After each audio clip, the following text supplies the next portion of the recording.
जब परमेश्वर ने इंसान को धरती पर भेजा ना, तो उसने एक जोड़ा बनाया।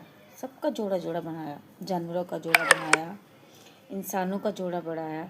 उसने सबका जोड़ा जोड़ा बनाकर धरती पर भेजा है ताकि इंसान अकेला ना रहे। जबकि परमेश्वर तो खुद इंसान के साथ था। परमेश्वर 24 घंटे उसके साथ रहता था, उससे बातें करता था। फिर भी उसने सोचा कि इंसान अकेला ना रहे। लेकिन बढ़ती हुई यानी कि संस्कृति बढ़ती हुई, जो बढ़ता हुआ चाल चलन है, जो बढ़ता हुआ मतलब कि कहने का भाव ये है, जैसे दुनिया आगे से आगे बढ़ रही है, उसमें क्या हो रहा है, उसमें आदमी कहता है मेरे को औरत की ज़रूरत नहीं है, और औरत कहती है मुझे आदमी की ज़रूरत नहीं है। तो क्या इतना बड़ा परमेश्वर था वो मूर्ख था जिसने जोड़ा जोड़ा बनाया? अगर अकेले ही रहना था, अकेले ही अपनी ज़िंदगी बितानी थी, तो परमेश्वर को क्या ज़रूरत पड़ी थी? आजकल के स्ट्रगल में इंसान को समझ ही नहीं पा रहा कि परमेश्वर हमसे चाहता क्या था, और हमें परमेश्वर की कौन सी बातों को मानना चाहिए और कौन सी बातों को नहीं मानना चाहिए। आदमी औरत का अलग रहना शैतान की सबसे बड़ी जीत होती है। पता कैसे?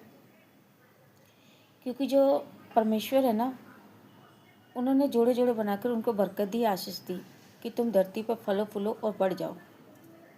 ऐसे औरत और मर्द को भी आशीष बरकत दी। लेकिन आज जब औरत और मर्द में लड़ाई होती है, या तलाक होते हैं, या झगड़े होते हैं, सबसे ज़्यादा फ़ायदा ना विरोधी को होता है।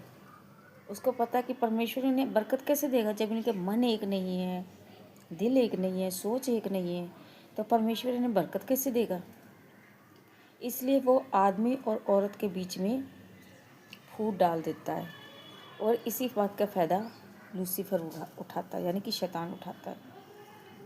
हमें ऐसा नहीं करनी चाहिए, क्योंकि जिसके पास ज्ञान है, समझ है, बुद्ध है, परमेश्वर की सिखाई हुई बातें हैं, वो फिर भी इंसान अनजान होकर मतलब घूमे तो अच्छी बात नहीं है। तो परमेश्वर के वचन को पढ़ो कि ये सब शैतान की चालाकी होती है कि दो जोड़ों में आपसी बैर डालना, फूट डालना और उनको अलग कर देना। इसलिए अगर हम परमेश्वर को जानते हैं, उसकी बातों को मानते हैं, और ये हम समझते कि परमेश्वर है, हमारा यहोवा परमेश्वर है, तो हमें ऐसा बनना चाहिए जैसा हमारा यहोवा परमेश्वर है।